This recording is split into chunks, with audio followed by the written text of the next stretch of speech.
ইবাদতের লাজ্জত এটা অনেক বড় দামি একটা নিয়ামতের নাম। আজকে আমরা নামাজ পড়া মজা পাই না, আজকে আমরা রোজা রাখা মজা পাই না, আজকে আমরা যাকাত দিয়া মজা পাই না, সুবহানাল্লাহ বলে মজা পাই না, আলহামদুলিল্লাহ বলে মজা পাই না, আল্লাহু আকবার বলে মজা পাই না। 4 রাকাত নামাজ মসজিদে গেলে তাড়াতাড়ি মসজিদ থেকে বের হওয়ার চিন্তা আমাদের হৃদয়ে থাকে। কেন বাপ? এর একটা কারণ হলো কলবটা গুনাহের দ্বারা কালো হয়ে গেছে। কালো কলবওয়ালা ইবাদতের লাজ্জত পায় না। বরংস আমাদের এমন বাপ দাদারা গেছে, আমাদের আকাবিরিন মুতাকাদ্দিমিন এমন আমাদের অনেক বাপ দাদা গেছে, শুধুমাত্র নামাজ পড়া মজা পায় নাই, এমনকি 2 রাকাত নামাজের ভিতরে আল্লাহর কোরআনকে খতম কইরা মজা পাইছে। না আরো আস্তে কোন বিরাতন জোরে করে আল্লাহু আকবার। 2 রাকাত নামাজের মধ্যে পবিত্র কোরআন খতম করা কি চারটিখানি বিষয় নাকি? পারবেন? আপনি পারবেন? আমি পারবো? আমাদের দ্বারা কি সম্ভব? এমন তো লোক আছে এখানে বছরের পর বছর হয়ে গেছে, 50 বছর হায়াত অতিবাহিত হয়ে গেছে, 60 বছর হায়াত অতিবাহিত হয়ে গেছে, এখনো পর্যন্ত কোরআনে কারীম খতম করে নাই, এমন নাই? আছে না নাই? আর 2 রাকাত নামাজের ভিতরে রাতের আধারে দাঁড়ায়া, নামাজের মধ্যে দাঁড়ায়া 2 রাকাত নামাজে আল্লাহর কালামকে খতম করে ফেলছে। এটা ইবাদতে মজা না পাইলে কখনো সম্ভব ছিল না। ঠিক কিনা জোরে বলো? এই পৃথিবীতে যারা 2 রাকাত নামাজের মধ্যে আল্লাহর কালামকে খতম করে মজা পাইছে, 2 রাকাত নামাজের ভিতরে আল্লাহর কালামকে খতম করেছে, ওরা হলো 4 জন ব্যক্তি। 4 জনের মধ্যে 2 জনের নাম বলতেছি। একজন হলো নবীজির জামাতা হযরত উসমান ইবনে আফফান রাদিয়াল্লাহু তাআলা আন। নবীজি উসমান ইবনে আফফানের ব্যাপারে বলছেন, কালান নবী সাল্লাল্লাহু আলাইহি সাল্লাম লিকুল্লি নবিয়্যিন রফিকুন ওয়া রফিকি ফিল জান্নাতি উসমান। আল্লাহর রাসূল বলে প্রত্যেকটা নবীর জন্য জান্নাতের সঙ্গী আছে, আর আমি নবীর জান্নাতের সঙ্গী হলো হযরত উসমান। আল্লাহু আকবার বলে। হযরত উসমান কেমন সাহাবী? আল্লাহর নবী দোয়া করতেছে, আল্লাহুম্মা উসমান রাদিতু আন ফাতিয়ান। আল্লাহ উসমানের উপর আমি রাজি হয়ে গেছি, আমি সন্তুষ্ট হয়ে গেছি, আল্লাহ তুমিও সন্তুষ্ট হয়ে যাও। আল্লাহু আকবার বলেন। সুবহানাল্লাহ। আল্লাহর নবী এক জায়গাতে দাঁড়ায়া 10 জন লোককে বলছে জান্নাতি জান্নাতি জান্নাতি জান্নাতি জান্নাতি। যে 10 জনের কথা বলছে এটাকে বলে আশারে মুবাশশারা। এই জান্নাতি 10 জনের সার্টিফিকেট প্রাপ্ত একজন সাহাবীর নাম 3 নম্বরে যার নাম বলছে, তিনি হলেন হযরত উসমান ইবনে আফফান। আল্লাহু আকবার বলেন। জান্নাতের সার্টিফিকেট হযরত উসমানের ভিতরে কোরআনের প্রেম ছিল, মুহাব্বত ছিল, লাজ্জতে ইবাদত ছিল, ইবাদতের মধ্যে মজা ছিল, যেটা আমাদের মাঝে নাই। হযরত উসমান রাদিয়াল্লাহু তাআলা আনহু খানায় কাবার সামনে 2 রাকাত নামাজে দাঁড়াইছে। 2 রাকাত নামাজে দাঁড়ায়া সূরা ফাতিহা শুরু করেছে। সূরা ফাতিহা শেষ হয়ে গেছে, সূরা বাকারা শুরু করেছে, সূরা বাকারা শেষ, তারপরে আলে ইমরান আবার শুরু করেছে, আলে ইমরান শেষ হয়ে গেছে, সূরা নিসা শেষ হয়ে গেছে। পড়তে পড়তে পড়তে পড়তে 2 রাকাত নামাজ শেষ, আল্লাহর কোরআনও খতম হয়ে গেছে। আল্লাহু আকবার বলে। ইবাদতে লাজ্জত, ইবাদতে মজা আমরা পাই না। কেন? যে এই যে কলব কুষ্টের সেই টুকরাটা যেটা জিন্দা থাকলে মানুষটা জান্নাতি হয়, যেটা গুনাহের দ্বারা মুর্দা হয়ে গেলে বান্দাটা জাহান্নামী হয়, ওই কলবটা গুনাহের দ্বারা কলুষিত হওয়ার কারণে, গুনাহের দ্বারা অন্ধকারে আচ্ছন্ন হওয়ার কারণে ইবাদতে মজা পায়, ইবাদতে মজা পায়। আমাদের আরেকজনের বাপদাদার নাম হযরত ইমামে আবু হানিফার নাম শুনছেন আপনারা? আমাদের মাযহাবের ইমাম নাম কি? ইমামে আবু হানিফা রাহিমাহুল্লাহ। ওনার নাম হলো নু'মান ইবনে সাবিত।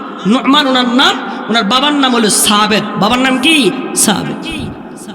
উনি আবু হানিফা নামে প্রসিদ্ধ, যিনি রাসূলুল্লাহ সাল্লাল্লাহু আলাইহি সাল্লামের সাহাবী আনাসকে দেখেছেন। কিতাবে আসছে মানাকিবে আবু হানিফা নামক কিতাবে লেখা আছে যে উনি নবীর প্রায় 23 জন সাহাবীকে তিনি দেখছেন। সুবহানাল্লাহ। আসতে কোন বাইন গিয়ে আর জায়গা 4 জন ইমাম মাযহাবের, এর মধ্যে সবচেয়ে মুরব্বী ইমামের নাম, ইলমে আমলে সার্বিক দিক থেকে যে ইমাম, সেই ইমাম হলো আমাদের ইমাম। আল্লাহু আকবার বলে। আমাদের ইমাম শুধুমাত্র ইলমের দিক থেকে শুধুমাত্র হমকিয়ত তার ছিল না, ইমামে আবু হানিফার আমলও ছিল খুব মজার আমল, লাজ্জতি ইবাদত সে দুনিয়ার হায়াতে জিন্দেগিতে গ্রহণ করে গেছে। ইমামে আবু হানিফা খানায় কাবার সামনে দাঁড়াইছে 2 রাকাত নামাজ। বলে 2 রাকাত নামাজে আল্লাহর কোরআনকে যারা খতম করছে এর মধ্যে একজনের নাম হলো আমাদের বাপ ইমাম আবু হানিফা। আল্লাহু আকবার বলেন। ইমাম আবু হানিফা রাহমাতুল্লাহ আলাইহি, অনেকে বলে যে বাপদাদার নাম বলে আমরা খাই নাকি? বাপদাদার নাম এজন্য বলি, বাবার ইতিহাস যখন সন্তানের সামনে বলা হয় সন্তান তার ভুলগুলো সংশোধন করে, ঠিক তেমনি ভাবে আমাদের বাপদাদার আমলগুলো আপনাদেরকে তাস্কিরা করার মাধ্যমে, স্মরণ করায় দেওয়ার মাধ্যমে আমি যে কতটুকু পিছিয়ে আছি সেটা বোঝার জন্য আপনাদেরকে আমাদের বাপদাদার আমলগুলো আমি স্মরণ করে দিতেছি। ঠিক কিনা জোরে বলুন?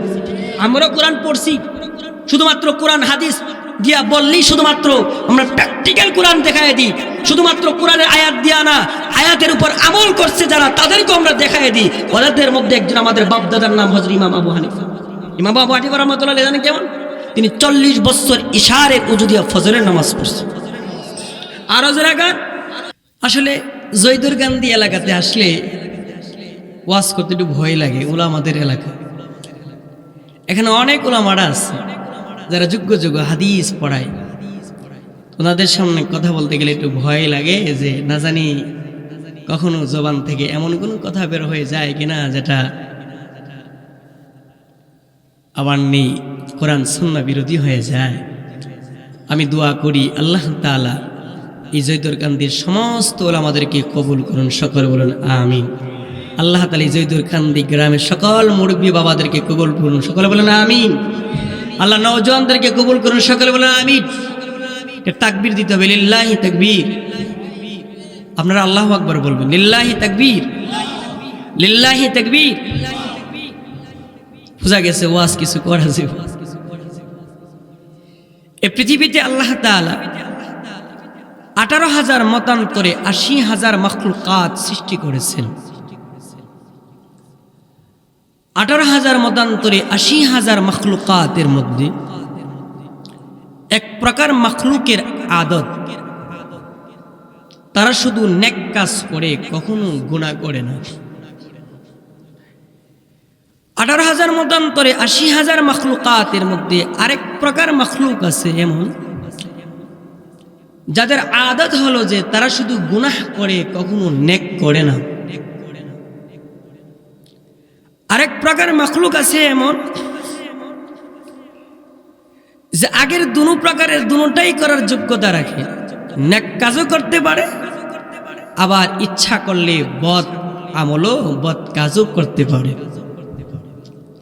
18,000 মতান্তরে 80,000 মাখলুকাতের মাঝে যে মাখলুকটা শুধুমাত্র নেক করে, কখনো গুনাহ করে না, তাদের পরিচয়টা জানা দরকার আছে না নাই?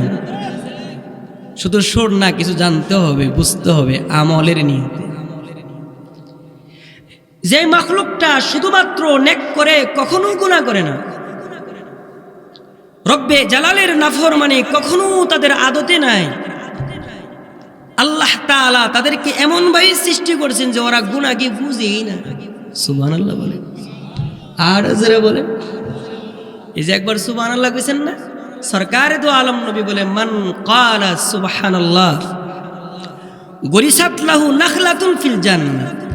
একবার সুবহানাল্লাহ বললেন তো আসমানের মওলা আপনার জন্য জান্নাতে একটা গাছ লাগাই দিছে। না, আওয়াজটা শুরু হয়ে গেছে। আর আজরাকাত আরেকটা আমল বইলা ফেলি। নবী আলাইহিস সালাতু সালাম বলে যে তোমাদের মাঝে কি কেউ আছে এমন যে প্রত্যেক দিন 1000 নেক করবা? কয় হাজার নেক? সবাই বলেন কয় হাজার?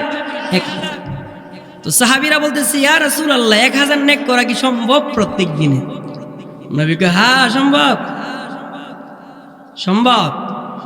আমাদের নবী উম্মতকে কিছু অফার দিয়া গেছেন, সময় অল্প কিন্তু লাভবান হবে বেশি। সুবহানাল্লাহ বলেন। এই উম্মতের হায়াত কম, আগলি জামানার উম্মতের হায়াত ছিল অনেক বেশি। এমনও লোক গেছে যারা 1600 বছর বাঁচছে। সুবহানাল্লাহ। 2000 বছর বাঁচছে, 500, 600, 1000। নূহ আলাইহিস সালাম 1000-এর বেশি বয়স পেয়েছে। জুলকারনাইন বাদশাহ প্রায় 1600 বছর হায়াত পেয়েছে। আল্লাহু আকবার বলেন।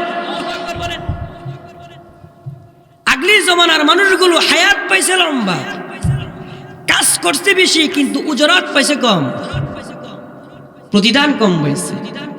আর এই উম্মতের হায়াতের সীমানা নবীজি বলছে 60 থেকে 70, কিন্তু অল্প সময়ে অফার বেশি। আল্লাহু আকবার বলে। একটা অফার আপনাদেরকে দিতেছি। নবীজি বলতেছেন, এই পারবানি প্রতিদিন 1000 নেক করতা? সাহাবায়ে কেরাম বলে, ইয়া রাসূলুল্লাহ, এটা আবার কেমনে সম্ভব? নবীজি বলে, হ্যাঁ সম্ভব। কেমনে সম্ভব? কেউ যদি প্রত্যেকদিন 100 বার, কতবার বলেন? 100 বার যদি সুবহানাল্লাহ পড়ে, নবীজি বলেন আল্লাহ তাআলা তার আমলনামাতে 1000 নেক লিখে দিবেন। রাসূল বলে শুধুমাত্র 1000 নেকি লিখে দিবেন, হুত্তা আনহু আলফু সাইয়্যাত, তার আমলনামা থেকে আল্লাহ তাআলা 1000 সগীরা গুনাহকেও মিটায়া দিবে। আল্লাহু আকবার বলেন। আরেকটা অফার বলি, এরপর আলোচনাতে যাব। মাত্র 2 মিনিট সময় লাগবে, কিন্তু 6 ঘন্টার ইবাদতের সওয়াব পাওয়া যায়। এমন একটা আমল আপনারা শুনতে চান তো? এমন একটা আমল শিখতে চান তো ইনশাআল্লাহ? কারা কারা চান হাত তুলে দেখেন ইনশাআল্লাহ। লিল্লাহি তাকবীর, লিল্লাহি তাকবীর। মাত্র 2 মিনিট সময় লাগবে, 6 ঘন্টার ইবাদতের সওয়াব পেয়ে যাবে। আল্লাহর নবী সরকারে দু আলম নবী আলাইহিস সালাতু ওয়াস সালাম যাচ্ছেন আপনার ফজর নামাজ পড়ার জন্য। তো আমাদের একজন আম্মাজির নাম হলো জুয়াইরিয়া। আমাদের একজন আম্মাজির নাম কি? জুয়াইরিয়া। নবীদের বিবিরা আমাদের আম্মা। আমাদের কি? কথা বুঝেন না? নবীদের বিবিরা কি আমাদের? বলে নবীদের বিবিরা কি আমাদের? তো নবীদের বিবিরা যদি আম্মা হয়, তো খাদিজা রাদিয়াল্লাহু তাআলার কন্যার নাম কি? ফাতেমা। তিনি আমাদের বোন। তিনি আমাদের কি? এটা কি মানে, এটা বুঝতে গেলে কি দলিল লাগবো? এমনি তো বোঝা যায়। নবীজির আল্লাহ তাআলা কোরআনে কারীমের মধ্যে উম্মাহাতুল মুমিনিন বলছে, তোমাদের নবীর বিবি, তোমাদের মা, মুমিনদের মা। সুবহানাল্লাহ বলেন। তো আমাদের একজন আম্মাজির নাম হলো জুয়াইরিয়া। বলেন কি? জুয়াইরিয়া। তো নবীজি ফজর নামাজ পড়তে যাবে, জুয়াইরিয়া রাদিয়াল্লাহু তাআলা তিনিও ফজর নামাজ পড়ার জন্য ওনার যে মসজিদ ঘরে যায় নামাজ বিছায়া ফজর নামাজ পড়া শুরু করছে। ফজরের পরে তাসবিহাত পড়তেছে। আল্লাহর নবী ওয়াক্তুদ দুহাতে তাশতের সময়ে রাসূলুল্লাহ সাল্লাল্লাহু আলাইহি ওয়াসাল্লাম প্রায় 11টা মসজিদে নববী থেকে নবীজি আসছেন। বলেন তো ফজরের পরে প্রায় 11টা হলে কয় ঘন্টা হইব? প্রায় 6 ঘন্টাই তো না? নবীজি আয়েশা বলতেছে, জুয়াইরিয়া, এখনো তুমি তোমার মসজিদে বসে আছো, যায় নামাজে বসে আছো। আমি কি তোমাকে এমন একটা আমল বলবো না? পড়তে লাগবে মাত্র 2 মিনিট, আর 6 ঘন্টা বৈশা সুবহানাল্লাহ আর জিকির আজকার করলে যেই পরিমাণ সওয়াব পাইবা, মাত্র 2 মিনিট পড়ার দ্বারা আল্লাহ তাআলা তোমার আমলনামায় এই পরিমাণ সওয়াব দিবেন। আপনারা রিসিভ করবেন তো ইনশাআল্লাহ? আমি ডেলিভারি দিতেছি। মুহতারাম হাজিরিন, আমার সাথে সাথে পড়েন সুবহানাল্লাহি ওয়া বিহামদিহি আদাদা খালকিহি ওয়া রিদা নাফসিহি ওয়া জিনাতা আরশিহি ওয়া মিদাদা কালিমাতিহি। এই দোয়াটা কেউ যদি ফজরের নামাজের পরে 3 বার পড়ে, রাসূল বলে 6 ঘন্টার ইবাদতের সওয়াব পেয়ে যাবে। দরকার আছে না? আরেকটা আমলের কথা বললে তো শুনতে ভালো লাগে, কিন্তু আমল করতে নিয়ে আমার মন থাকে না। ঠিক কিনা? নবীজি বলতেছেন, কেউ 100 বার যদি সুবহানাল্লাহি ওয়া বিহামদিহি এই শব্দটা পড়ে, আল্লাহ তাআলা তার আমলনামাতে 1,24,000 নেক লিখে দিবে। আরো জোরে বলেন, আরো জোরে বলেন। মুহতারাম হাজিরিন, বলতেছিলাম 18,000 মতান্তরে 80,000 মাখলুকাতের মধ্যে এক প্রকার মাখলুক হলো তারা যারা শুধুমাত্র নেক করে, কখনো গুনাহ করে না। তারা কারা? ফেরেশতা। বলেন কারা? মনে রাখতে হবে, তারা কারা? ফেরেশতা কি গুনাহ করে? গুনাহের যোগ্যতা নাই। হুজুর আছে এখানে? ফেরেশতাদের কোনো গুনাহের যোগ্যতা আছে? নাই। ওরা গুনাহ করতে পারে না, ওরা শুধু নেক করে। ওই ফেরেশতা একটা মাখলুক। ফেরেশতা কি? একটা মাখলুক। একটা মাখলুকের সংখ্যা কতটুকু আপনি একটা উদাহরণ দিয়ে বুঝবেন। নবী আলাইহিস সালাতু ওয়াস সালাম বলে, খানায়ে কাবা, ওই যে খানায়ে কাবা যেখানে, এই খানায়ে কাবার বরাবর 7 আসমান উপরে আরেকটা মসজিদ আছে। কি আছে? আরেকটা মসজিদ আছে, ওই মসজিদের নাম হলো বাইতুল মামুর। এগুলো বুখারীতে আমি পড়েছি, বাইতুল মামুর। ওই বাইতুল মামুর জামে মসজিদে মানুষ নামাজ পড়ে না, ফেরেশতারা পড়ে। সুবহানাল্লাহ বলেন, ফেরেশতারা পড়ে।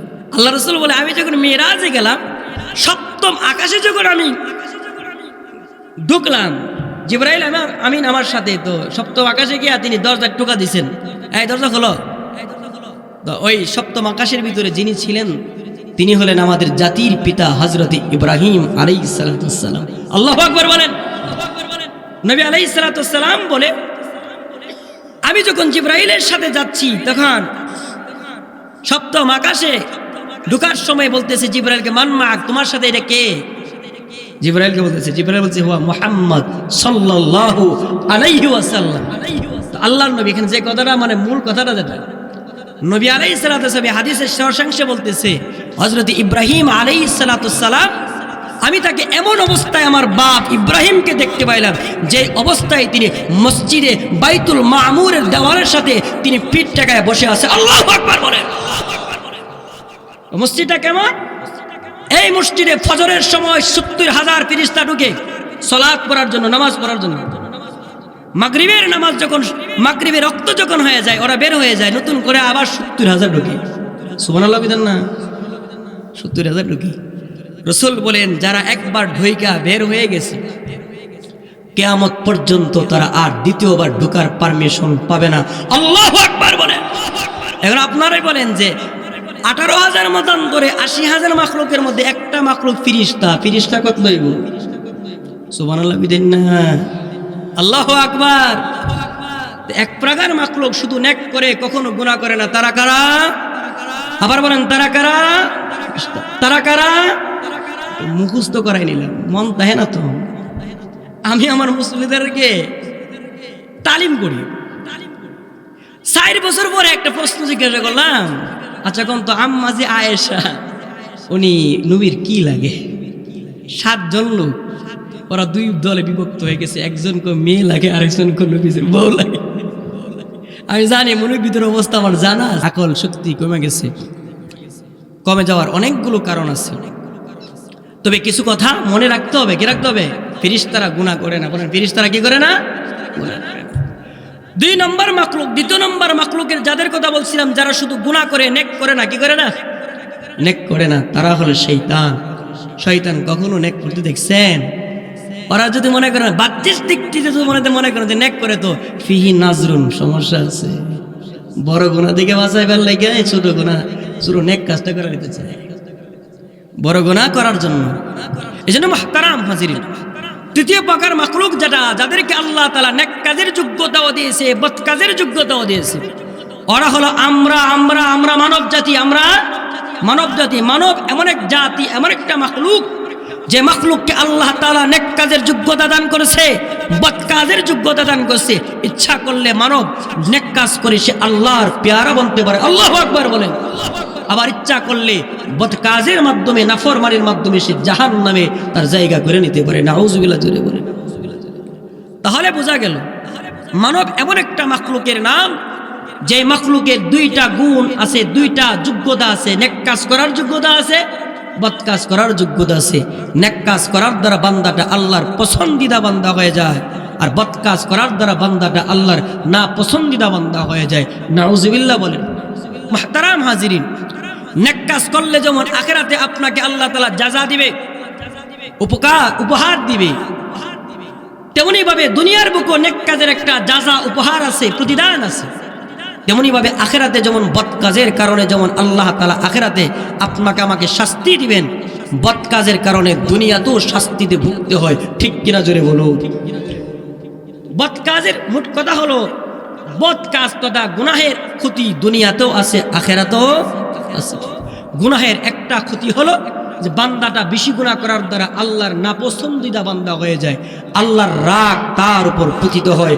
নাউযুবিল্লাহ চিল্লায়া আল্লাহর লানত তার উপর পতিত, গুনাহগারের উপর। এটা আমার কথা না, রাসূল বলেন। قال النبي صلى الله عليه وسلم قال النبي صلى الله عليه وسلم لعن الله من لعن والداه ওয়ালানাল্লাহু মান যাবাহা লিগাইরিল্লাহ ওয়ালানাল্লাহু মান আওয়া মুহদিসা ওয়ালানাল্লাহু লিমান গায়্যারা মানারাল আরদ। আল্লাহর রাসূল সরকারে দু আলম মুহাম্মাদুর রাসূলুল্লাহ বলে গুনাহগার কিছু আছে, গুনাহ করার কারণে একটা ক্ষতি এমন হয় তার উপর পতিত হয়। এর মধ্যে এক প্রকার গুনাহগার হলো ওই গুনাহগাররা যারা তাদের মা বাবাকে লানত দেয়, মা বাবাকে গালি দেয়, মা বাবাকে ইজ্জত দিতে চায় না। এমন জালেমদের উপরে আল্লাহ তাআলার লানত সর্বদাই পতিত হয়। যে সন্তানরা তার মা বাবাকে লানত দেয়, মা বাবার সঙ্গে সুন্দর আচরণ করে না, মা বাবার সাথে ভালো আচরণ করে না, হ্যাঁ মা বাবাকে গালি দেয়, এর চাইতে হতভাগা সন্তান, এর চাইতে অপদার্থ আর পৃথিবীতে হতে পারে না। ঠিক কিনা জোরে বলো। তোমার মা বাবা তোমার জিন্দগির জন্য একটা সামান্য নিয়ামত না, অনেক বড় এক নিয়ামত। সরকারে দু আলম নবী বলেন মা মিন ওয়ালাদিন বাররিন ইয়ানজুরু ইলা ওয়ালিদাইহি ইল্লা বিকুল্লি নাজরাতিন হাজ্জাতাম মাবরুরা। সুবহানাল্লাহ রাজুরি কই দিব আমি যে বলা কই এ বলা কইবেন। আল্লাহ রসুল বলে কোন সন্তান যদি তার মা বাবার চেহারার দিকে, এই জয়দরকান্দি পশ্চিম পাড়ার কোন যুবক অথবা কোন যুবতী যদি তার মা বাবার চেহারার দিকে মায়া ভরা চোখ নিয়ে তাকায়, হ্যাঁ মায়া আর দয়া নিয়ে তাকায়, রসুল বলে যতবার তুমি তোমার মা বাবার দিকে মায়া নিয়ে তাকাইবা, ভালোবাসা নিয়ে তাকাইবা, প্রত্যেক তাকানোতে আল্লাহ তাআলা কবুল হজের সওয়াব দিবে। আল্লাহু আকবার বলে। মা বাবা তোমার জন্য কেবলামি, হজ তুমি কতবার করবা পারবা না, এত সক্ষমতা আমাদের নাই। কিন্তু হজের সওয়াব অর্জন করার সেই যোগ্যতা তোমার আছে। এই যুবক তোমার যদি মা বেঁচে থাকে, এই যুবতী যদি তোমার মা বেঁচে থাকে, তোমার বাবা বেঁচে থাকে, ওদের দিকে তাকাও মায়ার নজরে। যতবার তাকাইবা, রসুল তো মিথ্যা কথা বলতে পারে না। মা ইয়ানতিকু আনিল হাওয়া ইন হুয়া ইল্লা ওয়াহয়ুহা। আল্লাহ যা বলে রসুল তা বলে। রসুল বলেছে যতবার তাকাইবা ততবার আল্লাহ তাআলা তোমাকে একটা করে কবুল হজের সওয়াব দিবে। আল্লাহু আকবার বলে। মা বাবার দিকে তাকাবেন, ওদের খিদমাত করবেন, ওদেরকে ভালোবাসবেন, লস নাই। নবীজি এক হাদিসের মধ্যে বলে কেউ যদি হায়াতে জিন্দেগিতে যদি বরকত চায়, লম্বা হায়াত চাই, লম্বা হায়াত কে কে চান? লম্বা হায়াত চান না? না মরে যেতে গেছে তো জিন্দেগিতে কেরা কেরা চান? হাত তোলেন, সবাই সবাই হাত তোলেন। লম্বা হায়াত কে কে চান? সুস্থতার সাথে চান তো ইনশাআল্লাহ। তো একটা মেডিসিন দিতেছি, এটা আমল করতে হইব। নবীজি বলে কেউ যদি লম্বা হায়াত চায়, লম্বা হায়াত, তাহলে সে যেন তার মা বাবার সাথে সুন্দর আচরণ করে, মা বাবার খিদমত করে। রসুল বলে মা বাবার খিদমত করার দ্বারা আল্লাহ তাআলা তার হায়াতকে লম্বা করে দিবে। আল্লাহু আকবার বলে। মা বাবার কি করা? খিদমত করা, মা বাবার সাথে ভালো আচরণ। মা বাবার চাইতে দামি কেউ নাই এই পৃথিবীতে। আমরা যাদেরকে দেখি, আমার বন্ধু, আমার ফ্রেন্ড, আমার বয়ফ্রেন্ড, আমার গার্লফ্রেন্ড, এক্স ফ্রেন্ড, যাই বলেন না কেন, কেউ আমার আপন না। এই পৃথিবীতে আল্লাহ এবং তার রসুলের পরে সবচাইতে বেশি আমাদেরকে যিনি মহাব্বত করেছেন তেনারা হলেন আমাদের মা বাবা। আমি জানি না আমার মা বাবা আমাকে কেমনে লালন পালন করছে, আমি জানি না আমার মা আমার উপর কি পরিমাণ রহম করছে, কিন্তু আমি আমার বাচ্চার মারে দেখি আমার সন্তানের উপর তার কি পরিমাণ মেহনত, কি পরিমাণ মায়া। রাতের আধারে আপনি ঘুমায়া যান, আমি ঘুমায়া যাই, কিন্তু মা কিন্তু ঘুমাই না। আপনার আমার মা আপনার আমার প্রস্রাব পায়খানাগুলো পরিষ্কার করেছে। একদিন নয়, 2 দিন নয়, 2টা 2.5টা বৎসর পর্যন্ত, 3টা বৎসর পর্যন্ত আপনার আমার মা আপনাকে আমাকে রাতে দিনে পাহারা দিছে। এত বড় মায়া, এত বড় দয়া পৃথিবীর কোনো মাখলুক আপনার উপর করে নাই, আমার উপর করে নাই, আপনার আমার মা বাবা করেছে। এজন্য ভাইও আপনাকে আমি বলি, এই আমার বাপ, এই আমার যুবক ভাই, তোমাদের যাদের মা আছে বেঁচে, তোমাদের যাদের বাবা আছে বেঁচে, তোমার মা বাবার থেকে এখনো যদি পারো জান্নাতটা কামায় নাও। যদি মা বাবা চলে যায়, এমন নিয়ামত কিন্তু তুমি আর কখনো পাইবা না। আল্লাহর রাসূল সরকারে দু আলম নবী বলতেছেন, কিছু গুনাহ আছে যে গুনাহ করলে আল্লাহর লানত হয়। কি হয়? আল্লাহর লানত হয়। একটা লানত, একটা গুনাহ হলো যারা মা বাবাকে লানত দেয়। দ্বিতীয় নম্বর আরেকটা গুনাহ হলো যারা আল্লাহর নাম ছাড়া পশু জবাই করে। আসেনি এমন লোক? গরু জবাই করার সময় বিসমিল্লাহ আল্লাহু আকবার বলে জবাই করে না, এমন লোক বুঝে আমরা এলাকাতে নাই। মুসলমান, আল্লাহর নাম ছাড়া যদি কোনো পশু জবাই করা হয়, এটা মুসলমানদের জন্য খাওয়া এটা হারাম। রসুল বলে যারা আল্লাহর নাম ছাড়া যদি কোনো পশু জবাই করে, হালাল পশু, এটা মুসলমানদের জন্য জায়েজ নয়, এটা খাওয়া হারাম। যে করলো তার উপর আল্লাহর লানত হবে, আল্লাহর লানত হবে। হাদিসের আরেকটা ব্যাখ্যা হলো, বান্দা যদি কোনো পশু দেয়, এটা আল্লাহর নাম ছাড়া যদি ভিন্ন কোনো নাম দেয়, তার উপর আল্লাহর লানত পতিত হবে। সরকারে দোয়া হলো,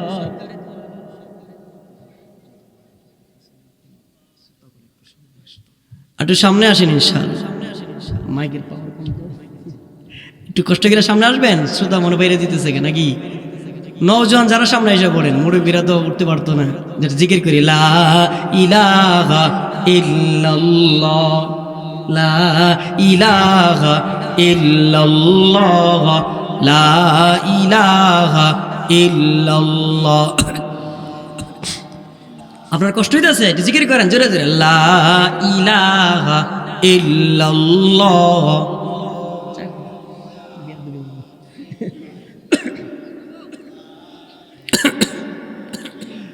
লা ইলাহা ইল্লাল্লাহু মুহাম্মাদুর রাসূলুল্লাহ সাল্লাল্লাহু আলাইহি ওয়াসাল্লাম। আল্লাহর রাসূল বলতেছে, যাদের উপর আল্লাহর লানত, এর মধ্যে এক প্রকার গুনাহগার হলো যারা মা বাবাকে লানত প্রদান করে।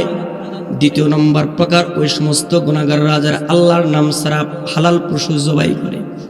তৃতীয় নম্বর হল ওই সমস্ত গুনাহগার যারা কোনো বিদআতিকে আশ্রয় দিল, জায়গা দিল।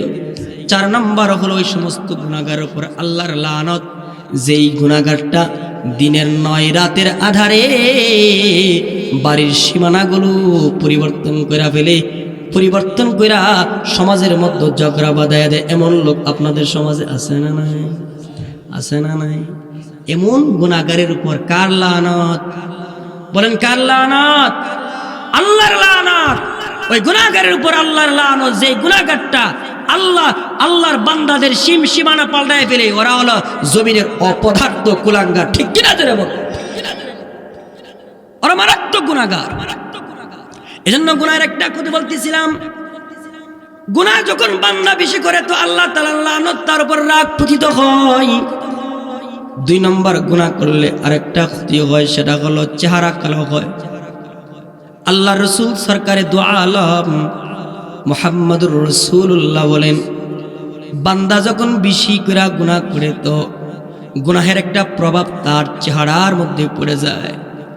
এই জন্য গুনাহগারের চেহারার দিকে তাকাতে মন চায় না, নেককারের চেহারার দিকে তাকাইতেই মজা লাগে, তাকাতেই মজা লাগে। নেককার বান্দাটা যদি কাল্লা হয়, চামড়াটা যদি কালো হয়, তো তার চেহারার দিকে নেককাররা তাকাই শুধু মজা পায় না, গুনাহগাররাও তাকায়া মজা পায়। আমাদের অনেক বাপ দাদা এমন ছিল যারা কালো ছিল কিন্তু তারা নেককার ছিল, যার কারণে তাদের চেহারার দিকে তাকায়া তাকায়া গুনাহগাররা মজা পেয়েছে। যেমন চরমনের মরহুম পীর সাহেব রহমাতুল্লাহ আলাইহি, ফজলুল করুম রহমাতুল্লাহি আলাইহি, আল্লাহর এমন একজন প্যারা বান্দা যার চেহারা দেখার জন্য হাজার হাজার লক্ষ লক্ষ মানুষগুলো অপেক্ষা করত, কিন্তু দেখতে কিন্তু কালো। ওই কালো চেহারার দিকে তাকায়া মজা পেয়েছে। যেমন আমাদের আরেকজন বাপ দাদা সিলেটের ছিলেন হযরতে নুরউদ্দিন গহরপুরী রাহমাতুল্লাহ আলাইহি। নেক কাজের কারণে কালো হলে কি হবে, চেহারাতে আল্লাহ নূর দিছিল। এই নূর এমন নূর যে কালো চেহারার ভিতরে এমন নূর দিছে, নেককাররা তাকায়া শুধু মাত্র মজা পায় না, বদকাররাও তাকায়া মজা পাইছে। এর মানে বোঝা গেল নেক কাজের একটা পুরস্কার হলো চেহারাতে আল্লাহ নূর দেয়া দেয়, আর বদ কাজের একটা ক্ষতি হলো আল্লাহ তাআলা তার চেহারা থেকে নূর উঠায়া নেয়। এজন্য তো দেখা যায় যারা নামাজি তাদের চেহারাতে একটা আলো আছে, আলো। এটা দুনিয়ার কোনো আলো নয়, এটা দুনিয়ার কোনো আলো নয়, এটা অভ্যন্তরীণ একটা লাইট, নূর। এটা আল্লাহ তাআলা ইমানদারদের চেহারার মধ্যে দিয়া দেয়। এজন্য নেককার যারা হয় ওদের চেহারা আলোকিত হয়, বদকার যারা হয় ওদের চেহারাকে আল্লাহ তাআলা অভ্যন্তরীণভাবে কালো বানায় দেয়। সাদা হলেও কালো বানায় দেয়, এমন কালো যে ওর চেহারার দিকে তাকায় মজা পায় না। এই জন্য কেউ যদি তার চেহারাটাকেও যদি আলোকিত করতে চায়, নেক কাজ বাড়ায় দিতে হয়, ঠিক কিনা যেরকম। মুহতারাম হাজিরিন, গুনাহের একটা ক্ষতি বললাম, বান্দাটা আল্লাহর রাগ তার উপর পতিত হয়। গুনাহের আরেকটা ক্ষতি হলো চেহারা কালো হয়ে যায়। গুনাহের আরেকটা ক্ষতি হলো আল্লাহর রাসূল সরকারে দু আলম নবী বলেন, গুনাহ যখন বান্দা বেশি করে, গুনাহ করার দ্বারা বান্দার কলবটা কালো হয়। কেমন কালো হয়? আল্লাহর রাসূল বলে, এই যে এই জায়গাটা আছে না বাম সাইডে, এই জায়গাটার নিচে একটা গোশতের টুকরা আছে, এটাকে কলব বলা হয়। এই কলবটা এমন একটা দামি কলব, এই কলবটা যদি বান্দার ঠিক থাকে, এটা যদি সহি সালামতি থাকে, বান্দাটা জান্নাতি হয়ে যায়। আর আসতে কি জান নাকি? আরো যারা গান আবার এই যে কলবটা, এটা যদি গুনাহের দ্বারা ময়লা হয়ে যায়, এই কলবটা যদি শিরকের দ্বারা কুফরের দ্বারা যদি ময়লা যুক্ত হয়ে যায়, আরে ময়লার হালতে যদি বান্দাটা মইরা যায়, তাহলে বান্দাটা অনন্ত অসীম কালের জন্য জাহান্নামে হয়ে যায়। চিল্লায় বলেন নাউজুবিল্লাহ। সরকারে দু আলম নবী বলেন, কারান নবিয়্যু সাল্লাল্লাহু আলাইহি ওয়াসাল্লাম, قال النبي صلى الله عليه وسلم إن العبد إذا أخطأ خطيئة نكتت في قلبه نقطة سوداء। আল্লাহর রাসূল বলে, জয়দুরকান্দি এলাকার কোন বৃদ্ধ বাবা যদি একটা গুনাহ করে, তার কলবে একটা কালো দাগ পড়ে। কোন নওজোয়ান যদি একটা গুনাহ করে, আল্লাহর রাসূল বলে তার কলবে একটা কালো দাগ পড়ে যায়। আমার কোন যুবতী বোন যদি একটা গুনাহ করে, তার কলবে একটা কালো দাগ পড়ে যায়। সরকারে দু আলম আল্লাহর রাসূল বলে, কেউ যদি বারবার গুনাহ করে আইজি একদম দমদমে সাদা কলবটা আর এটা সাদা থাকে না, এটা পুরাটাই কালো হয়ে যায়। আপনারা বলতে পারেন, হুজুর কলব যদি গুনাহের দ্বারা কালো হয়ে যায়, এটা যদি কালো হয়ে যায় তাহলে কি ক্ষতি হয়ে যায়? মারাত্মক একটা ক্ষতি হয় আমার বাপ। কেমন ক্ষতি হয়ে যায়? কিতাবের মধ্যে লিখেছে, বান্দারা যারা গুনাহ করতে করতে তার কলবকে কালো বানায় ফেলছে, ওদের কলব এমন কলব হওয়ার। আল্লাহু আকবার বলেন। কয় বছর বলেন, কয় বছর? 40 বছর এশারের উজু দিয়া ফজরের নামাজ পড়ছে ইমামে আবু হানিফা রাহমাতুল্লাহ আলাইহি। এর মানে কি 40 বছর ঘুমাইছে রাত্রি বেলা? না কি মোবাইল টিপছে? না, মোবাইল আছে মনে হয়, টিকটক করছে মনে হয়। না না না না, আবুল সরকারের মতন আলতু ফালতু কথা কইছে, কথা বুঝছেন না? আল্লাহর কথা বলে আগাও নাই ফুগাও নাই। নাউজুবিল্লাহ জেরে গান। এই সমস্ত আবুল সরকার যারা আছে, বাউল নামক প্রস্তাব যারা আছে, আজকের এই বাবিল থেকে কণ্ঠে বলতে চায়, আমাদের বিরুদ্ধে কথা বললে আমরা হয়তো বা মেনে নেব, আমার বাপের বিরুদ্ধে কথা বলে হয়তো বা মেনে নেব, কিন্তু আল্লাহ এবং আল্লাহর রাসূলের বিরুদ্ধে এই বাংলার জমিনে, মুসলমানদের জমিনে, আল্লাহর ওলিদের জমিনে যদি কোনো বাউল যদি আমার যদি কোনো কথা বলে, তার চাপ চিরে ফেলা হবে, তার চাপ চিরে ফেলা হবে। ঠিক কিনা জোরে বলো। আমরা কোনো আউল আর ফাউলকে আমাদের রবের বিরুদ্ধে কথা বলবে, রবের শানের বিরুদ্ধে কথা বলবে, এই বাংলার মুসলমান মেনে নিবে?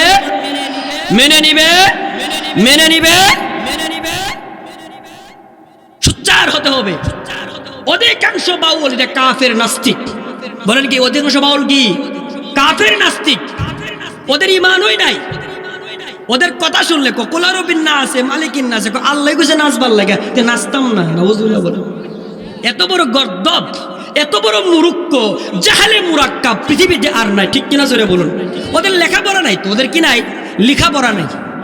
কিন্তু আবার আমরার মতন কিছু টুপিওয়ালা এই বাউলদের উপরে কেন আক্রমণ হইল, ওরা আবার দেখা যায় কোন এটা ঠিক হয় নাই।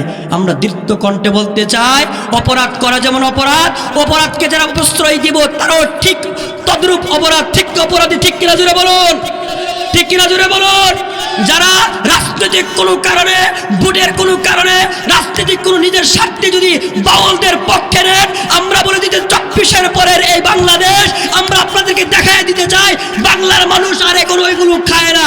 যদি এদেশে যদি কেউ বসতে চায়, ইসলাম এবং আল্লাহর রসুলকে ভালোবেসেই বসতে হবে। আল্লাহ দ্রোহীদের পক্ষ নিয়ে বসা যাবে না। ঠিক কিনা জোরে বলো। মুসলমান, আমাদের ঈমানকে মজবুত করতে হবে। আমাদের ঈমান চুরি করার জন্য চতুর্দিকে ঈমান চুররা লেগে গেছে।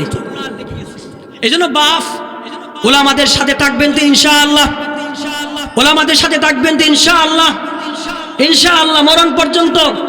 তাহলে আপনার ঈমান ছিনিয়ে নিতে পারবে না। ঠিক কিনা জোরে বলুন। মুহতারাম হাজিরিন, বলতেছিলাম আমাদের বাপ দাদারা লাজ্জত ঈমান পাইছে, ঈমানের মজা পাইছে। এর মধ্যে একজন ইমামের নাম কি? ইমামে আবু হানিফা রাহমাতুল্লাহ আলাইহি। আরেকজনের নাম বলি, ইমামে আমাশ। ইমাম শাফিঈর নাম শুনছেন না? ইমাম শাফিঈ রাহমাতুল্লাহ আলাইহির উস্তাদের নাম হলো ওয়াকি ইবনুল জাররাহ। ওয়াকি ইবনুল জাররাহ, ওয়াকি ইবনুল জাররাহের নাম বুখারীর রাবি হযরত ইমাম আমাশ। ওয়াকি ইবনুল জাররাহর উস্তাদের নাম কি? ইমাম আমাশ। ইমাম আমাশ রাহমাতুল্লাহ আলাইহি ওনার জিন্দেগি উনি কিভাবে চালাইছে, ওনার জিন্দেগির ব্যাপারে লেখা হয় 70 বছরের জিন্দেগিতে উনি কখনো তাকবীরে উলা নামাজ ছুটে নাই। এটা আসতে হয়ে গেল না বাপ? আরো জোরে গান। আপনার কষ্ট হইতেছে? রাগ করবেন, পরে আবার গালি দিবেন নাকি? আরেকজন বাপ দাদার কথা বলি, আফদালুত তাবিঈ। তাবিঈ কাকে বলে? যারা নবীজির সাহাবীকে দেখছে। সুবহানাল্লাহ বলেন। আর সাহাবী কাকে বলে? যারা নবীকে ঈমানের সাথে দেখেছে, তারা হলো নবীর সাহাবী। তারা কি? নবীর সাহাবী। আফদালুত তাবিঈ, তাবিঈদের মধ্যে সর্বশ্রেষ্ঠ তাবিঈর নাম হলো সাঈদ ইবনুল মুসাইয়িব। বলেন, সাঈদ ইবনুল মুসাইয়িব রাহমাতুল্লাহ আলাইহি। ওনার 50 বছরের জিন্দেগিতে মসজিদ আর ঘর ছাড়া, এর মানে 50 বছরের জিন্দেগিতে ওনার কখনো জামাত ছুটে নাই। সুবহানাল্লাহ কইতেন না? আল্লাহ। ওরা তো জিন্দেগি চালাইছে, আমরা তো জিন্দেগি চালাইতেছি, আমরা শাসন ছড়ে না। মুরব্বীরা গোসা হইছো, যেইসা জিন্দেগি চালাইবেন এইসা মরণ হইব, আর যেইসা মরণ হইব এইসা আল্লাহর সামনে দাঁড়াবেন। যদি সময় যদি বেশি মসজিদে দেন, হতে পারে আপনার মরণ মসজিদে হতে পারে। হাম্মাদ ইবনে আসলামী রাহমাতুল্লাহ আলাইহি সারা জিন্দেগি তিনি কোরআন হাদিস বিশ্লেষণ করে কাটাইছে। যখনই তিনি সময় পাইছে তিনি নামাজে দাঁড়ায় গেছে। সুবহানাল্লাহ বলেন। আরো জোরে বলেন। ও আমার ভাব, ওদের জীবন তো জীবন, আমাদের জীবন তো জীবন। এই জন্য রাসূল বলে তাইসুনা কামা তামুতুন ওয়া তামুতুনা তুহশারুন। সরকারে দো আলম নবী বলে, জিন্দেগি যেমনে চালাইবা মরবা এমনে, মরবা যেমনে হাশরের ময়দানে দাঁড়াবা এমনে। হাম্মাদ ইবনে আসলামী রাহমাতুল্লাহ আলাইহি আমাদের এক বাপের নাম। তিনি এমন ভাবে জিন্দেগি চালাইছে, কোরআন সুন্নাহ রিসার্চ করছে যখনই সময় পাইছে নামাজে দাঁড়ায় গেছে। তিনি নামাজের সিজদারত অবস্থায় আল্লাহ মালাকুল মউত আজরাইল পাঠিয়ে দিয়েছে। আর আজরাকা আচ্ছা, কোন রসুলের হাদিস যেভাবে মরবো সেভাবে দাঁড়াবে, সিজদারত অবস্থায় দাঁড়ালে প্রশ্ন করার দরকার আছে? কোন কি দরকার আছে? ওই মরণ কেইসা মরণ হে, কেইসা মরণ হে। এর চাইতে উত্তম মরণ আর কি হতে পারে? যে গোলাম তার মনিবের কুদরতি কদমে সিজদা দিয়া মরে, এর চাইতে উত্তম মরণ আর হতে পারে না। ঠিক কিনা জোরে বলুন। আমরা চাইতে ইনশাআল্লাহ মসজিদ ছাড়বেন না, ধরবেন তো ইনশাআল্লাহ। মসজিদ ছেড়ে দেন না। মসজিদে যারা বেশি যা, নবীজি কইছে, হ্যাঁ শোনো, ফাশহাদু লাহু বিল ঈমান, ওরা যে ঈমানদার আমি নবী সাক্ষী রাখলাম তোমরা। সুবহানাল্লাহ জোরে কান, আরো জোরে কান। নবীজি বলে, মসজিদে যারা বারবার যাইব, মসজিদের সাথে যাদের সম্পর্ক, রাসূল বলেন যেদিন আল্লাহর ছায়া ছাড়া আর কোনো ছায়া থাকবে না, আল্লাহর ছায়া ছাড়া আর কোনো থাকবে না, অর্ধ হাত উপরে থাকবে সূর্য, জাহান্নাম লাফায় আসবে জাহান্নামীদেরকে খাওয়ার জন্য, থরথর করতে থাকবে সেই জমিন, নবীরা পর্যন্ত থরথর করে কাঁপতে থাকবে, নবীরা পর্যন্ত তাদের উম্মতকে ভুলে যাবে। সেই মহা সংকটময় দিনে যেদিন বাপ তার ছেলেকে ভুলে যাবে, মা তার সন্তানকে ভুলে যাবে, ভাই ভাইকে ভুলে যাবে। রাসূল বলে সেই দিন, সেই সংকটময় দিনে আল্লাহ তাআলা যে 7 প্রকার ব্যক্তিকে আল্লাহর আরশ পাকের ছায়ার নিচে জায়গা দিবেন, এর মধ্যে এক প্রকার হলো রাজুলুন কালবুহু মুআল্লাকুম বিল মাসাজিদ, যারা মসজিদে বেশি বেশি গেছে। আল্লাহু আকবার বলে। এই মসজিদের সম্পর্ক রাখলে লাভ না লস? বলেন মসজিদে বেশি গেলে লাভ না লস? যাইবেন তো ইনশাআল্লাহ? রাজি আছেন তো ইনশাআল্লাহ? যারা আমার মুরব্বী বাপরা, যারা চুল পেকে গেছে, এখন থেকে আর মসজিদ ছাইরেন না। ও আমার বাপ, সবগুলা চুল পেকে গেছে। আপনি কি মনে করতেছেন আরো 20 বছর বাঁচবেন? কোন ঠিক নেই, ঠিক নেই। না না না বাপ, আপনি যদি আর 40 বছর নিয়ত করেন না, মরতে হবে। এটা দিছেন, এখন বাকি যে জীবনটা আছে এটা মসজিদে ওয়াকফ করে দেন, আল্লাহ রাস্তায় ওয়াকফ করে দেন, দেখবার আপনার আখিরাতের জিন্দেগি সুন্দর হয়ে যাবে। পারবো না ইনশাআল্লাহ? এজন্য বলতেছিলাম, গুনাহ করলে একটা ক্ষতি হলো চেহারা কালো হয়ে যায়। গুনাহ করলে আরেকটা ক্ষতি হলো বান্দার কলব কালো হয়ে যায়। গুনাহ করলে আরেকটা ক্ষতি হলো কলব কালো হওয়ার পরে আরেকটা ক্ষতি, লাজ্জতে ঈমান হারিয়ে ফেলে, লাজ্জতে ইবাদত হারিয়ে ফেলে। সুবহানাল্লাহ বলতে তার ভাল লাগে না, আলহামদুলিল্লাহ বলতে তার কাছে মজা লাগে না। ও তার কাছে নায়িকা গায়িকাদের গান, নাচ, ড্যান্স ভাল লাগে। এমন যদি কারো হালত হয় তো বুঝতে হবে ইমানের মধ্যে অনেকটাই সমস্যা হয়ে গেছে। এ আমার বাপ, যার নেক কাজ করতে মজা লাগে, বুঝতে হবে এখনো পর্যন্ত ইমান চোররা তার ইমানকে চুরি করে নিতে পারে নাই। যদি এমন হালত থাকে তো আলহামদুলিল্লাহ, যাদের নাই এখনই তওবা করে নিজের ইমানকে শুধরাতে হবে। আল্লাহকে একটা পাক্কা ইরাদা দিতে হবে, মালিক যাহা করলাম কবুল করলাম, আর কখনো করতাম না গো আল্লাহ। ও মালিক, আমাদের বাপ দাদারা যেমন ইবাদত করে মজা পাইছে, আমরা অনেক দূরের কথা বলবো না, আমার এলাকার একজন মুরব্বীর কথা বলি। আমরা নামাজ ছুটে গেলে আমাদের কাছে খারাপ লাগে না। আমাদের এলাকাতে একজন মুরব্বী ছিলেন, তিনি ঘটনাক্রমে একদিন ঘুমায়া পড়ছে জুমার দিনে, জুমার নামাজ পড়তে পারে না। ওই মুরব্বী আমার জন্য অনেক দোয়া করছে। আমার আগে আমার গোষ্ঠীর মধ্যে আর কোনো আলেম নাই, জন্য আমি যেন আলেম হয়ে উনি ওনার চোখের পানি বহু ফলাইছে। এমন একজন বুজুর্গের নাম জনাব ঈসা মুন্সি রহমাতুল্লাহ আলাইহি। উনি একদিন ঘটনাক্রমে ওনাকে ডাক দেয় নাই, ঘুমটা লাগা গেছে, তাই জুমার নামাজ পড়তে পারে না। ওনার বাড়ি থেকে মসজিদে যাইতে প্রায় 10 মিনিট সময় লাগে।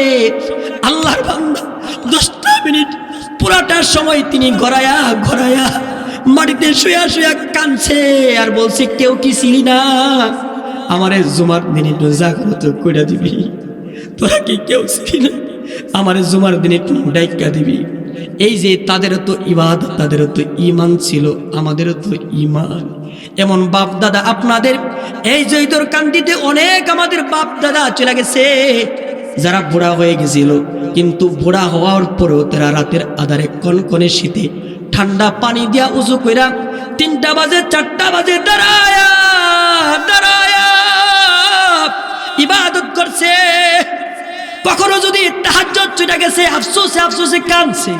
কখনো যদি সকালবেলার তিলাওয়াতে কোরআন হারাই ফেলছে, ওরা কাঁদছে। কখনো নামাজ হারাই ফেললে ওরা কাঁদছে। ওটা ছিল সোনালি একটা যুগ। এই যুগ এখন আমাদের যুবকরা বুঝবে না। আমাদের যে সমস্ত বাপ দাদারা মুরব্বী হয়ে গেছে, ওনারা দেখছে আমাদের এমনও বাপ দাদা ছিল, যারা ফজর নামাজ পড়া মসজিদের মধ্যে বৈশা তারা কোরআনে কারিমটাকে খুলছে, শুদ্ধ করে পড়তে পারে নাই, কিন্তু মহাব্বত দেখাইছে, যতটুকু পারছে এটা কইলা কইলা পড়ছে আর কানছে। আল্লাহ, জোয়ান কালে পড়ে নাই, শয়তানের ঢুকে পড়ে শিখি নাই, মওলা তুমি মাফ করে দাও, এটা তোমার তরফ থেকে ছিটি, মওলা তোমার তরফ থেকে ছিটি।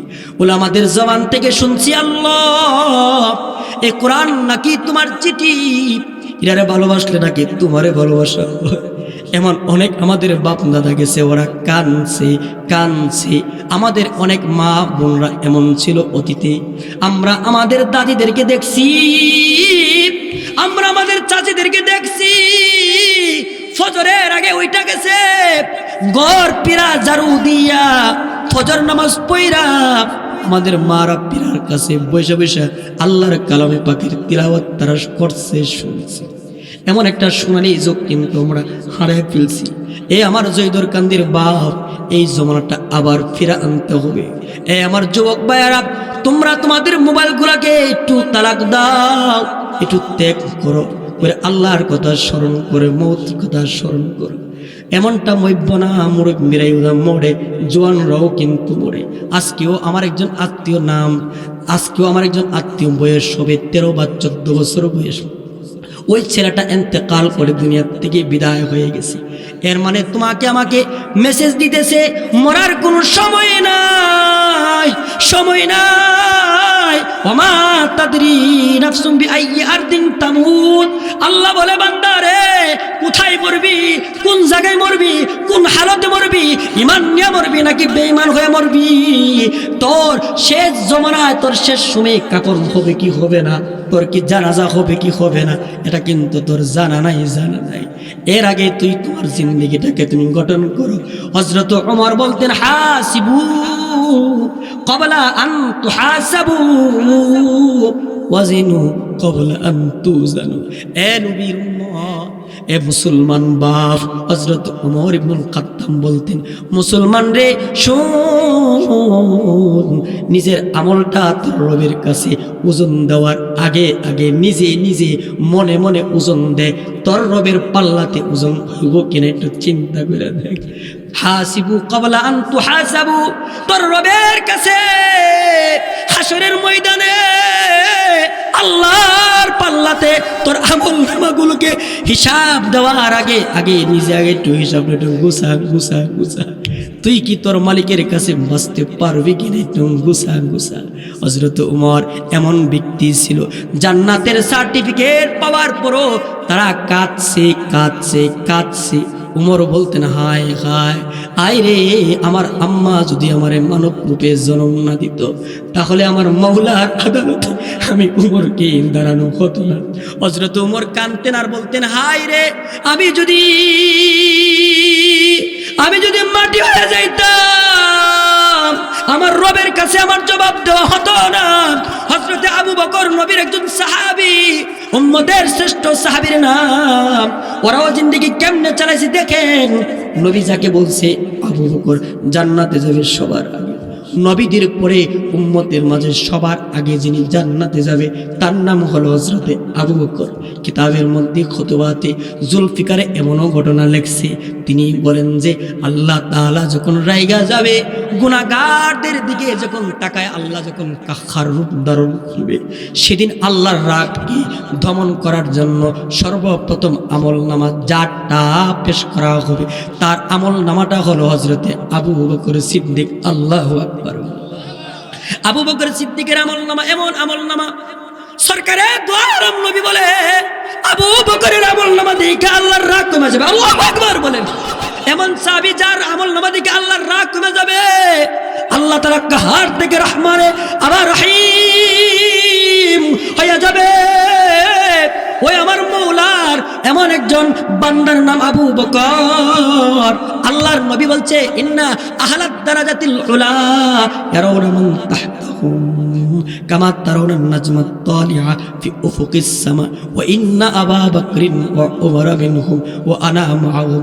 রাসূল বলে, আমার উম্মতের কিছু কিছু বান্দাদের জান্নাত এত উঁচা হবে, এত উঁচা হবে, এত উঁচা হবে যে নিচে জান্নাতি যারা থাকবে ওদের জান্নাতের বাড়িগুলো, ফ্ল্যাটগুলো এমন ভাবে দেখতে পাবে যেমন আমরা দুনিয়ার বুক থেকে আকাশের তারকাগুলো দেখতে পাই। এত উঁচাতে এত মাকাম তাদের থাকবে। রাসূল বলে, ওই জান্নাতে আমি নবী থাকবো, আমি নবীর সাথে আবু বকর থাকবে, ওমর থাকবে। আল্লাহু আকবার বলে। আল্লাহ রাসূল সরকারে দু আলম নবী বলে, লাউ কুনতু মুত্তাখিযান খালিলাম মিন উম্মতি লাত্তাখাযতু আবা বকরিন খালিল। আল্লাহু আকবার বলেন। সরকারে দু আলম আল্লাহর রাসূল বলে, আমি যদি আমার উম্মত থেকে দুনিয়ার কাউকে যদি আমি আমার দোস্ত বানাইতাম, খালিল বানাইতাম, তাহলে আবু বকরের এমন যোগ্যতা আছে যে আবু বকরের আমি আমার দোস্ত বানাইতাম। কিন্তু আমার দোস্ত তো আল্লাহ আল্লাহ আল্লাহ। ওই আবু বকরের আমল নামা কত সুন্দর ছিল, লাজ্জতে ঈমান কেমন ছিল। হযরতে আবু বকর সিদ্দিকের আল্লাহর মাকাম রোজে মাহশারে দাঁড়াইবার কেমন বই ছিল। হযরতে আবু বকর কখনো কখনো গাছের দিকে তাকায়া তাকায়া বলতো, ইয়া শাজারাত, ও পাও গাছ, ইয়া লাইতানি শাজারাতান তু'দাদু সুম্মা তুকাল। তিনি গাছের দিকে তাকায় তাকায় বলতেন, হায় রে, আমি আবু বকর যদি মানুষ না হইয়া যদি আমি গাছ হইয়া যাইতাম, তাহলে আমাকে চিবিয়ে খেয়ে ফেলা হতো। আমার মৌলার আদালতে দাঁড়াইবার আমার লাগতো না। হযরতে আবু বকর সিদ্দিক তিনি পাখির দিকে তাকায়া তাকায়া বলতেন, ইয়া তৈর, এ পাখি, তু বালাকা ইয়া তৈর, ও পাখি, তোর জন্য সুসংবাদ, তোর জন্য সুসংবাদ। তাকুলু মিনাস সামার ও তাস্তাজিল্লু মিনাশ শাজার ও তাসিরু ইলা গায়রি হিসাব। হযরতে আবু বকর সিদ্দিক রাদিয়াল্লাহু তাআলা আনহু পাখির দিকে তাকায়া তাকায়া বলতেন, পাখি রে, ও আমার পাখি, আমি যদি মানুষ না হইতাম, তোর মতো যদি পাখি হইতাম, ওই যে তুই গাছের ফল খায়া বসস, তুই গাছের ছায়াতে ঘুমাস, আর কোনো হিসাব নাই, তোকে কিন্তু তোর মালিকের আদালতে জবাব দিতে হবে না। কিন্তু আমি আবু বকর, এমন আবু বকর যে আমি আল্লাহর আদালতে আমার কিন্তু জবাব দিতে হবে। আমার মৌলার কাছে কিন্তু আমার হায়াতের প্রত্যেকটা মুহূর্ত আমাকে কিন্তু আল্লাহর সামনে দাঁড় করতে হবে, আমার মৌলার কাছে হিসাব দিতে হবে। এই যে তারা অত জিন্দগি কাটাইছে জান্নাতের সার্টিফিকেট প্রাপ্তরা, ওরা ওদের জিন্দগি এমন চালাইছে, কিন্তু আমরা আমাদের জিন্দগিটাকে এমনভাবে চালাইতে পারি না। এই জন্য দোস্ত বলতেছিলাম, গুনাহ করবেন না, গুনাহ করলে আল্লাহ রাইগা যায়, গুনাহ করলে আল্লাহ তাআলা বান্দার চেহারাটাকে অভ্যন্তরীণভাবে নূর উঠায় নেয়, কালো হয়ে যায়। 3 নম্বর, গুনাহ করবেন না, গুনাহ করলে কলবটা কালো হয়ে যায়। কলব কালো হলে কি ক্ষতি হয়ে যায়? বান্দাটা লাজ্জতে ইবাদত হারিয়ে ফেলে। গুনার দ্বারা কলব যদি কালো হইয়া যায়, বান্দাটা লাজ্জতে ঈমান হারিয়ে ফেলে। আল্লাহু আকবার বলেন। ও আমার বাপ, নেক কাজ করার দ্বারা বান্দাটা লাজ্জতে ঈমান হাসিল হয়ে যায়, নেক কাজ করার দ্বারা বান্দাটা নামাজ পড়ে মজা পেয়ে যায়। গুনাহ করলে আরো ক্ষতি হয়, আরো ক্ষতি হয়। কি ক্ষতি হয়ে যায়? বলে বান্দার কলবটা কালো নয়, বান্দার কলবটা শক্ত হয়ে যায়, শক্ত হয়ে যায়। আপনারা বলতে পারেন, বাপ, বান্দার কলব যদি গুনাহ কইরা শক্ত হয়ে যায় তাহলে কি ক্ষতি হয়ে যায়? বান্দার কলব যদি গুনাহ কইরা শক্ত হয়ে যায়, বান্দার সবচেয়ে বড় ইমানদার একটা নিয়ামত হারিয়ে ফেলে, সেটা হলো আল্লাহ তাআলার ডরে, আল্লাহ তাআলার ভয়ে ইমানদারের চোখ দিয়া আর পানি বের হয় না। অথচ ইমানদারের সবচেয়ে বড় একটা পুঁজি হলো আল্লাহর তাআলার বান্দাদের সবচেয়ে বড় একটা পুঁজি হলো চোখের পানি। চোখের পানির এত দাম, এত দাম, কবি বলে পজা দেंगे जहन्नम को, पजा देंगे जहन्नम को, बजा देंगे जहन्नम को, ये आंसू ये नदामत के। তো বান্দার চোখের পানির কত দাম, ইমানদারের চোখের পানির কত দাম, কত দাম। বান্দা যদি নিজের গুনাহের প্রতি লজ্জিত হইয়া, বান্দা যদি নিজের গুনাহের প্রতি শর্মিন্দা হইয়া যদি জয়দর কান্দের আমার বৃদ্ধ কোন বাপ যে 40 বছর গুনাহ করেছে, 50 বছর আল্লাহর নাফরমানি করেছে, কখনো মসজিদে যায় না। এই যে পশ্চিম পাড়া জামে মসজিদে আমি বসাছিলাম, এই মসজিদে এমন বাপ যে যায় না, সমটাকে শ্বাসটুলের দোকানে পাটে কাটাইয়ে দিছে, রব্বে জালালের দরবারে কোনোদিন হাজিরাও দেয় না। এমন বান্দাটাও যদি চুল পাইকে গেছে, দাড়ি পাইকে গেছে, শরীরের জিসিমের শক্তি হারাই ফেলছে, দাঁত ফলাই দিছে, দাঁতও নাই, চোখের বিনাই চোখের পাওয়ারও নাই, এমন একটা বান্দাও যদি কুজু হালতে আর লাঠি নেইয়া তার রবের দরবারে মসজিদে যায় আর বলে, রব, আমি আর কখনো গুনাহ করব না, আল্লাহ, আমি আর কখনো পাপ করব না, আমার মওলা তখন বলে না, রে বান্দা, দুর্বল হয়ে গেছ, ওভার হয়ে গেছে, দিকে আইস, এটা বলে না।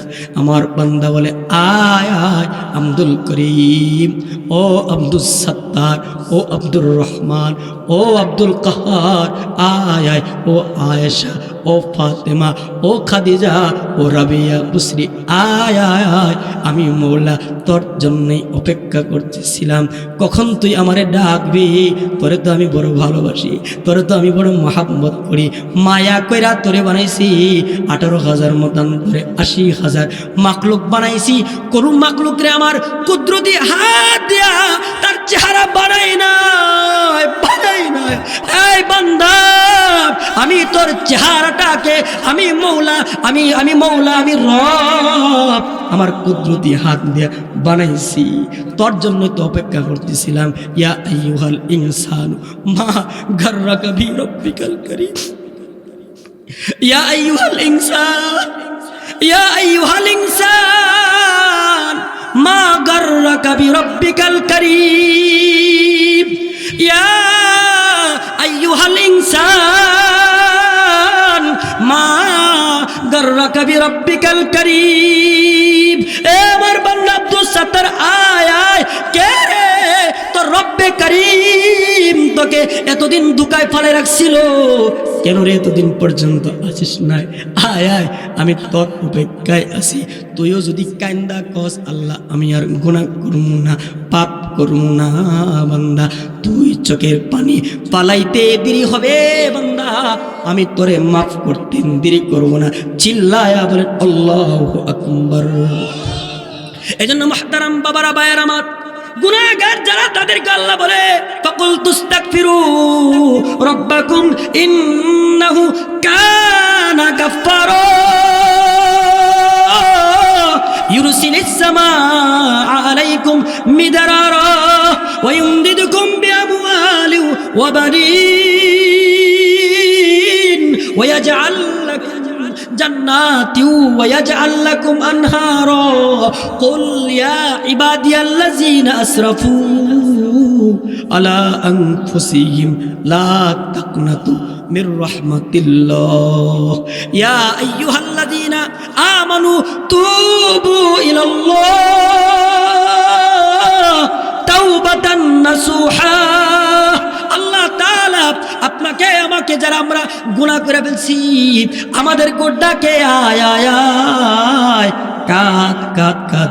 নবীও বলে ইবুকু, কাঁদো কাঁদো কাঁদো, ফাইল্লাম তাবুকু ফাতাবাকু, যদি কাঁদতেও না পারিস রে, যারা কান্দে ওদের মতো হয়ে যা, ওদের মতো তুই হাত লাড়া, ওদের মতো তুমি মুখটারে বেটকায়া দে, কান্দালা কান্দালা কান্দালা, তোর কান্নার কিন্তু তোর মালিকের দরবারে অনেক দাম।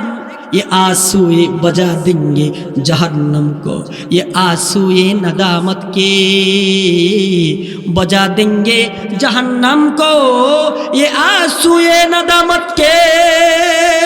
বান্দা যদি নিজের গুনাহের প্রতি লজ্জিত হইয়া শর্মিন্দা হইয়া বান্দাটা যদি কায়দা দে, নাফরমান হইল, আসমানের মৌলার কাছে যদি এক ফোঁটা চোখের পানি যদি কবলাল গড়গড়া মৃত্যু হওয়ার আগে যদি ফলাই দিতে পারে, আসমানের মৌলা বলে বান্দারে আমি তোর গুনাহকেই মাফ করে দিলাম, শুধুমাত্র গুনাহকেই মাফ করলাম না, ইউবাদদিলুল্লাহু সাইয়্যাতিহিম হাসানাত। বান্দারে আমি কত মায়ার রব জানুসনি, আমি কত দয়ার রব জানুসনি। এ আমার বান্দা, আলাম নাজআল্লাহু আইনাইন ওয়া লিসানাহু ওয়া শাফাতাইন। আল্লাহু আকবার বলে। আল্লাহ বলে বান্দা রে, চোখ আমি দিছিলাম, কান আমি দিছিলাম, টুট আমি দিছিলাম কথা বলার জন্য। এ বান্দা কাঁদ কাঁদ কাঁদ, তুইও যদি কান্না দে, গুনাহ শুধু মাফ করব না, গুনাহ শুধু মাফ করব না। বান্দা রে, গুনাহের জায়গাটাকে আমি মৌলা রহমানুর রহিম নামের খাতিরে তোর গুনাহের জায়গাটাকে নেক দিয়া ভরাট করে দেব। সুবহান। একটা ঘটনা বলি। হাসান আল বসরি জমানার একজন ওলির নাম। হাসান আল বসরি কারে গো জানেন? হাসান আল বসরি নবীজির একজন বিবি, আমাদের একজন আম্মাজি হযরত উম্মে সালামার দুধ খাইছে। সুবহানাল্লাহ না আসতে কোন আর জোরে কোন। আপনারা কি কাইলা গেছেন কে বাপরা? এ যুবকরা আপনারা জোরে কোন, মুরিদরা ডিস্টার্ব থাকো, আপনারা কোন সুবহানাল্লাহ বলেন, আল্লাহু আকবার বলেন। হাসান আল বসরি এমন একজন তাবিঈর নাম, যিনি উম্মে সালামা রাদিয়াল্লাহু তাআলা আনহা দুধ খাইছেন। হযরত হাসান বসরি কেমন সৌভাগ্যবান, যার মুখের সর্বপ্রথম খাবার হযরত উমরের চিবানো খেজুরের রস খাইছে। আল্লাহু আকবার বলেন। এটা সুন্নাত তাহনিক বলা হয়। কোন সন্তান জন্মগ্রহণ করলে আপনার ছেলে বা মেয়ে, ইমাম সাহেব হুজুর অথবা বুজুর্গ কোন উলামায়ে কেরাম থেকে মুখটা চাবায়া, যদি কোনো ইমামও না আলেমও না পান, 5 ওয়াক্তের কোনো নামাজিও যদি পান, ওনার থেকে খেজুরটা চাবায়া অথবা কোনো একটা ফল চাবায়া তার রসটা আপনার সন্তানের সর্বপ্রথম খাবার দিবেন। এটা রাসূলের সুন্নাত। সুবহানাল্লাহ বলেন। এই সুন্নাত হারাই গেছে, এখন এই সুন্নাত হারাই গেছে। বাবা রে বাবা, সন্তান হয়েছে আনন্দের নাচির সুরে, আজান নাই, ইকামত নাই, আছে না নাই? আছেও বাপ, আগে আসছিল, আগে ছিল আজান ইকামত, অহন নাই। ইতই 2 দিন পরে মা রে কো বাপ রে কো বাইত টাকার দরকার নাই, তো জামেলা লো তোমারে আশ্রয়স্থল বৃদ্ধাশ্রমে পাঠাই দি। ঠিক কিনা জোরে কান? আজান দিবেন, বাচ্চা জন্মগ্রহণ করছে, ডান কানে আজান, কি ডান কানে কি আজান, বাম কানে ইকামত। কারণ আজান এমন একটা মহাশক্তির নাম তার রবের তরফ থেকে। আজান যেখানে হয় শয়তান সেখানে থাকে না। আল্লাহু আকবার বলে, আর যদি বলে আল্লাহু আকবার বলে, শয়তান সন্তানদের সাথে সাথে দেয়। রাসূল বলে, ওই যে তোমরা জন্মগ্রহণ করার পরে বাচ্চা সিলি মারে না, ওয়া ওয়া করে, নবী কো জানো সিলি যে মারে কি নাভির নিচে গুদা মারে শয়তানে, এই জন্য সিলি মারে। এই শয়তানের গুদা থেকে বাঁচাইতে গেলে কি লাগবো? আজান লাগবো, ইকামত লাগবে। বলেন ডান কানে আজান, বলেন ডান কানে আজান, বাম কানে ইকামত। যদি মনে করেন কোন হুজুরও পাওয়া গেছে না, আপনিও পারেন না, আপনার বউ যদি পারে বউ দিতেই, আপনার মাও আপনার ছেলের ডান কানে আজান দিয়া দেন, বাম কানে ইকামত দিয়া দেন।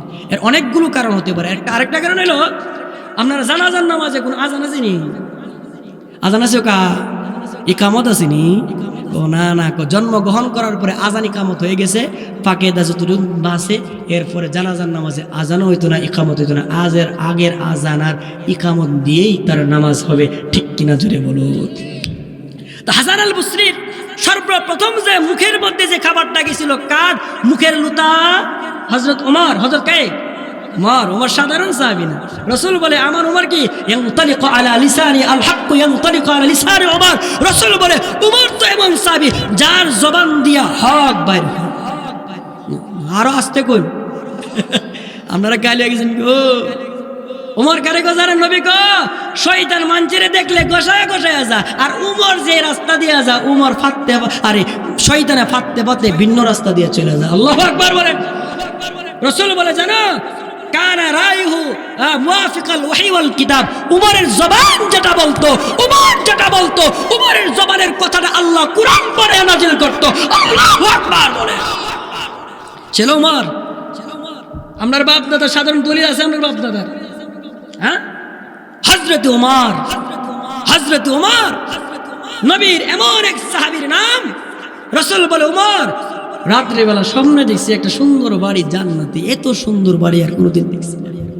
এই জান্নাতের মধ্যে সুন্দর সুন্দর বিড়াই তো দেখছি, বাবা রে বাবা, এত সুন্দর, নাকটা হাতটা যে সুন্দর, এমন সুন্দর মানুষও দেখছি না। আমি গেছি ঢুকতাম, ফেরেশতা আমারে কয়, এটা আমনের না, এটা আমনের সাহাবী উমরের লেগে বানাইছে। আর জোরে গান, আর জোরে গান।